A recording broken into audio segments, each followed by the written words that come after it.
नमस्कार। आज मैं आपके लिए लेकर आई हूँ शीतला माता की प्रमाणिक और पौराणिक कथा। पूजन के बाद अवश्य ही सुननी चाहिए।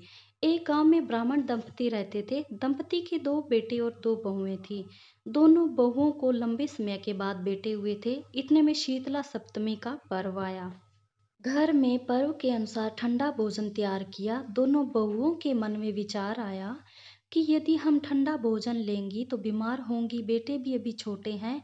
इस कुविचार के कारण दोनों बहुओं ने तो पशुओं के दाने तैयार करने के बर्तन में गुपचुप दो बाटी तैयार कर ली। सास बहू शीतला की पूजा करके आई, शीतला माता की कथा सुनी।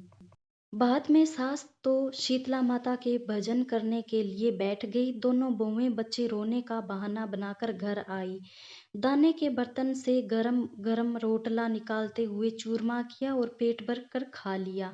सास ने घर आने पर बहुओं से भोजन करने के लिए कहा। बहुएं ठंडा भोजन करने का दिखावा करके घर में काम लग गई। सास ने कहा, बच्चे कब के सोए हुए हैं, उन्हें जगाकर भोजन करा लो। बहुएं जैसे ही अपने बेटों को जगाने गई तो उन्होंने उन्हें मृतप्राय पाया। ऐसा बहुओं की करतूतों के फलस्वरूप शीतला माता के प्रकोप से हुआ था।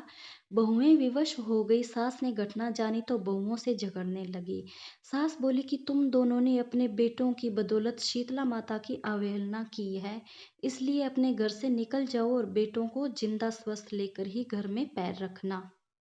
अपने मृत बेटों को टोकरे में सुलाकर दोनों बहुएं घर से निकल पड़ी। जाते जाते रास्ते में एक जीर्ण वृक्ष आया।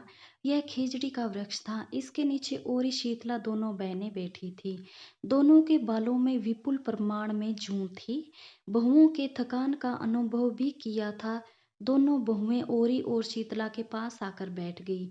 उन दोनों ने शीतला ओरी के बालों से खूब सारी जुएं निकाली। जुओं का नाश होने से ओरी और शीतला ने अपने मस्तक में शीतला का अनुभव किया। कहा, तुम दोनों ने हमारे मस्तक को शीतल ठंडा किया है, वैसे ही तुम्हें पेट की शांति मिले। दोनों बहुएं एक साथ बोली कि पेट का दिया हुआ ही लेकर हम मारी मारी भटकती हैं, परंतु शीतला माता के दर्शन हुए नहीं है। शीतला माता ने कहा कि तुम दोनों पापिनी हो, दुष्ट हो, दुराचारिन हो, तुम्हारा मुंह देखने भी योग्य नहीं है। शीतला सप्तमी के दिन ठंडा भोजन करने के बदले तुम दोनों ने गर्म भोजन कर लिया था। यह सुनते ही बहुओं ने शीतला माता जी को पहचान लिया।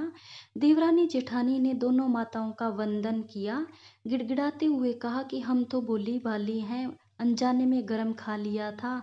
आपके प्रभाव को हम जानती नहीं थी। आप हम दोनों को क्षमा करें। पुनः ऐसा दुष्ट कृत्य हम नहीं करेंगी कभी भी। उनके पश्चाताप भरे वचनों को सुनकर दोनों माताएं प्रसन्न हुई। शीतला माता ने मृतक बालकों को जीवित कर दिया।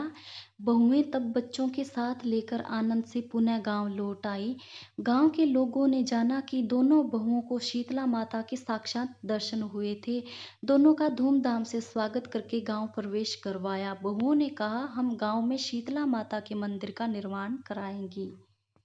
चैत्र महीने में शीतला सप्तमी के दिन मात्र ठंडा खाना ही खाएंगी। शीतला माता ने बहुओं पर जैसी अपनी दृष्टि की वैसी कृपा सब पर करे। शीतला माँ सदा हमें शांति, शीतलता तथा आरोग्य दें।